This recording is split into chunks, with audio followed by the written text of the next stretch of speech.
everybody. No, it's not everybody. Our intro is, hey, Super Friends. Why is it Super Friends? We're not even talking about Superman. Super Friends is like our whole thing, our intro. Meanwhile, at the lead, I've shown you Super Friends. Okay, hear me out then. We're going to say... Ready. Hey, Slaughter fans. No. That sounds like we're a weird, murder kink cult. Okay, but look at our book. Okay, you're right. You win. You're right. Ready? 1, 2, 3. Hey, Slaughter fans. Today, we're going to talk about Something is Killing the Children. Book 2. Which is the brand new release. It is an awesome deluxe edition in a slipcase, and it was sent to us by our friends at Organic Price Books. They're sponsoring this video. Remember, if you want to pick this book up, you can save $2 using code Braveboys, or if you're buying 4 or more books, you can use the code Braveboyssit to save 5%. 5%. Heck yeah. So thank you so much for watching. Before we get started, go ahead and smash that like button. That's going to sound terrible on the video. That just threw Jordan against the wall. Take 2. Before we get started, go ahead and smash that like button. Click subscribe. Comment down below if you want to see more videos like this or Jess in more videos. I'm always asking her, and it took the release of her favorite book to finally do a video with me. I know the internet's been clamoring for it. Yes. Let's dive in. Deep within a bleak and dismal swamp, hidden beneath its murky waters, lies the headquarters of the most sinister villains of all time. The Legion of Doom. Something is Killing the Children is brought to you by probably the hardest working writer in comics, James Tynion IV, Tiny Youngin as we like to call him on this channel, and illustrated masterfully by Werther Del Adera. That sounds pretty accurate. Yes, I asked her because I pronounce things very white. She usually pronounces the names better than I do. So Something is Killing the Children Book 2 was our most hyped up release of the year for you. Definitely. It is the follow-up of Something is Killing the Children. It collects issues 21 through 35, and it is the follow-up to this deluxe edition. Now, she kept reading the series after this one in the trade paperbacks, and the proudest moment of my life was after she read the trade paperbacks and fell in love with this series. She asked me, she said, hey, is there a better format that I can get, like an absolute? And I said, yeah, there's a deluxe edition with a slipcase, and we bought it, and she loved it, and now the second one is out. And how excited are you?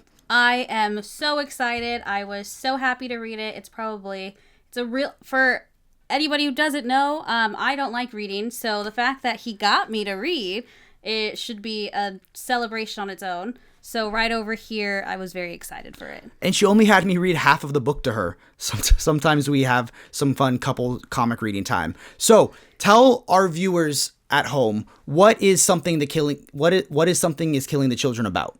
So I would say it's about everything a kid is scared of coming to life. So it's about monsters coming to life. And then you have this, how would you describe her? A badass monster slayer. Named Erica Slaughter, who comes on in and she acts all nonchalant most of the time about these monsters that are coming to life and killing kids. And adults can't see them. So I'm pretty sure adults also think she's a kidnapper or something.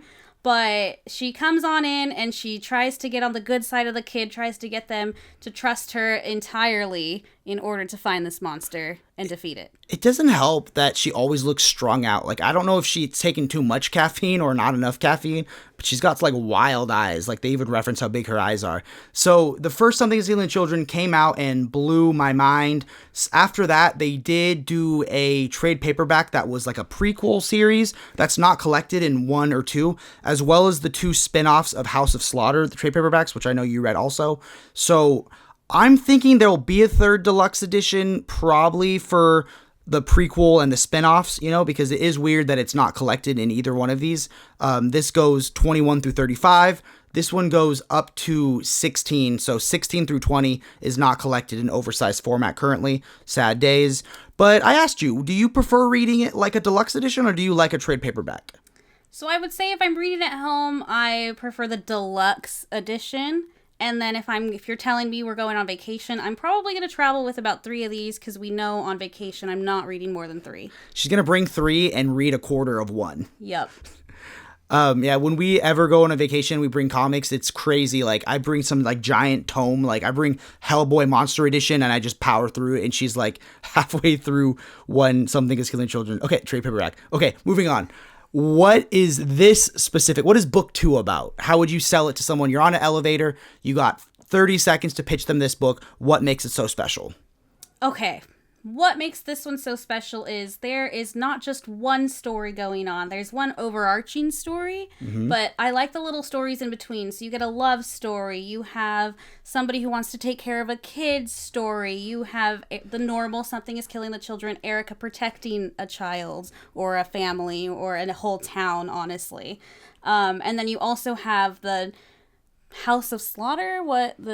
Yeah, so I think a little bit of context to give you is that she's not alone in this monster slaying world. In the first volume, she is part of the House of Slaughter. It's where she gets her last name, and it's a sacred order that hunts monsters. But because of the events in the first volume, she is no longer associated with them. She's kind of on the run. And in this book, it's important to note that she's not just fighting monsters, but other antagonists are members of the order that she once called home. So she's kind of all alone. She's on the run.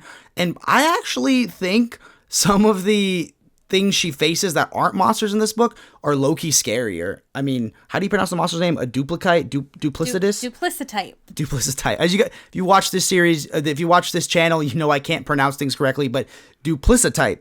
This scary monster, looks kind of human. The more it eats, the more human it gets. Terrifying. But here's the thing.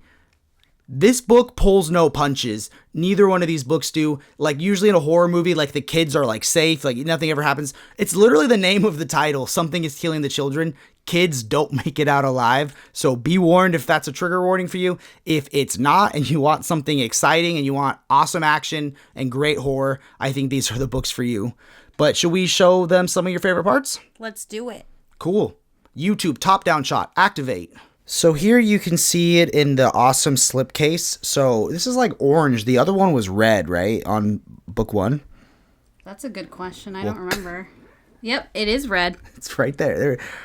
So this one is like orange with the cool House of Slaughter symbol, which is like weird little teeth thing. This book does retail for $70, and you can find it for about, I think, $55 on Organic Price Books, but I think it is back ordered.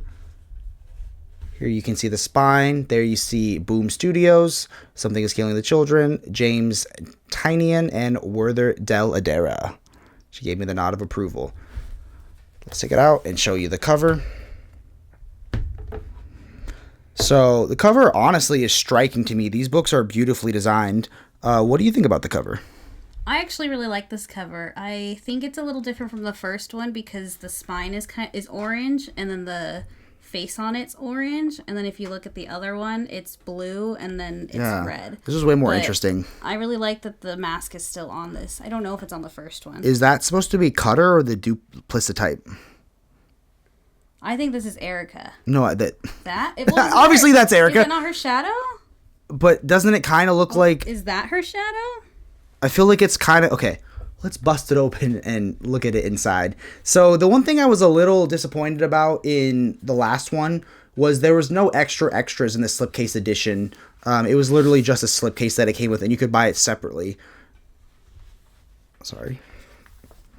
So, as always, it starts with a kid that's looking like they're having a pretty bad day. So, who's this? That is Gabby. I don't recall her last name at the moment. Do you? No, I do not either. It was Gabby. And her whole family was just murdered. So she's not having a good day. She got to witness it too. Oh, that makes it even more fun. And there we go. Something is killing the children. This art is gorgeous. So we'll skip ahead a little bit. This is Ricky, yeah. She's kind of like an ant-like figure to Gabby. She runs an Irish-themed bar called Luck of the Irish on a Native American reservation. And she's like low-key, like she's hard. She doesn't take no gruff. But neither does Gabby. They call Gabby the little hurricane. In their defense, they've kind of been through a lot, the two of them. Yeah, look at this. She's reminiscing, and you just get like straight entrails. That whole pool looks like it's full of blood. So, yeah, this art is wild. Let's jump ahead. Let's go to your favorite part. We'll start here. So this next one, you're going to see the monster, and it just looks wild. And now your favorite character. Erica Slaughter. Look at her go. All she wants to do is talk. Yeah. Like I said, she straight looks like me during finals week. So in this next section, you're going to see some pretty graphic stuff, but you're going to meet Cutter. Cutter is from a other house of monster slayers, and she's the one tasked with bringing Erica in. And Loki, she's as bad as the monster she slays. So we're going to skip ahead to one of Jess's favorite parts that just shows how badass Cutter is. So here you go. You have some lady on... Tell them about why you love this scene so much. What's going on? So you have some lady who's complaining about her because she's telling her to be quiet or not talk too loud or something. And she even mentions that she's holding a doll. So she kind of rolls her eyes. Cutter kind of rolls her eyes. Hands the doll to Cecilia, who was in our first one, and then basically is like, I'll be right back. And she comes back and she has blood splattered on her face, and you're kind of left with your imagination to tell yourself what she did. She kind of puts up with no shit. That low-key kind of reminds me of the scene in Watchmen where Rorschach's leaving the prison and he just walks into the bath. You just know when they walk into the bathroom, they do some murder and they come out looking real happy. But yeah, so Cutter loves this doll, and I have gotten the same look from Jess when I move her stuffed animals off the bed. They deserve to be on the bed. However, I will say my stuffed animals don't have a monster in them. Yes. So now we're going to show you the first time Erica fights the monster, so you can get a vibe. And this monster is completely different from the first book. The first book, it was like a shadow, like spider. It looked like a real monster. Yeah. This one almost looks humanoid, and like a mimic human. And this book is brutal with the art. They show no mercy here. They show you all the cuts, all the scratches, all the stabs. And then Erica coming out and just drop kicking the duplicit type. And that gave me that almost looks like Stranger Things, like the Demogorgon monster that opens up his face, just wild. But Erica, she's just so stone cold, and she's all business. So we don't want to spoil anything else. There's a lot of twists and turns, but let's go ahead and see if there are any extras. So let's go look through the extras. Did you check them out when you read it? Because I didn't. I took a glance at it. Ooh, so you'll lead us. And then you started speaking to me and I stopped looking. Oh, so. I do talk too much. I'm sure everyone comment down below that Jake talks too much. So you get a little script to page. So have you ever read a comic book script before? It's pretty wild because they have to draw, they have to write everything that they need in each image. So the writer writes off in the living room, we see an idyllic little country kitchen, and they explain what's in the kitchen, what looks, and then someone takes that script and draws from it. Isn't that wild? That is actually crazy. I could never. And they'll sometimes have to be this shows in this angle, and then this happens. So sometimes the writers are super big on writing every little detail. Other times, Tom King wrote, it's a cool sci-fi mountain, and then just let the artist go crazy. So comic book scripts are always super interesting to me, so I think you actually might enjoy reading this, but because this is that first scene with Cutter where you get to see how wild she is, so I'm sure you would enjoy that. And it goes through a lot of people. So there's a inker, and then there's a colorer, and then someone does the words, and yeah, it's a really collaborative genre. So it looks like we just get this partial script. I would have liked a cover gallery, but yeah, so that's it. And that's going to bring this video to a close. Wait, is that an impression of me? That was Are you making fun of me? I think if anybody's watching this, they're going to appreciate. Do I really sum up every conclusion like that? Insert montage of every end of your videos. And that's going to bring this video to a close. And guys, that's going to bring this video to a close. That sounds like it's going to be hard for me to edit, so thank you. Thank you so much for watching. This was a lot of fun to do. I hope you guys had fun watching my beautiful wife and me talk about a book that she loved and that I also loved. Thank you so much, Organic Price Books, for sending us this book. If you want to pick up this book, you can save $2 with the code BraveBoys, or you could save 5% with the code BraveboysSIT. Go ahead and smash that like button, comment down below what book we should cover next, and ring that bell for notifications. We have a Discord, we have a book club. Our current book club book is Transformers, which she doesn't want to read because she thinks the Transformer movies suck, but this book is way better than the movies. What? You never down to watch Transformers with me. I love the Transformers movies. But post Shia LaBeouf? Okay. When was the last time you watched the Mark Wahlberg Transformers movie? Look, listen, if we can unplug the boom boom, we can definitely do that. That's what she calls the subwoofer. She makes me turn it off in loud movies. Like, she came home when me and Jordan were watching Dune and asked us to turn the sub off. You need the sub for Dune. Okay, thank you so much for watching. Keep reading. And stable! No, that's Jordan's! Who are you? Team Jordan. Even my wife is Team Jordan. Comment down below if you're Team Jordan or if you're in the sad, lonely Team Jake.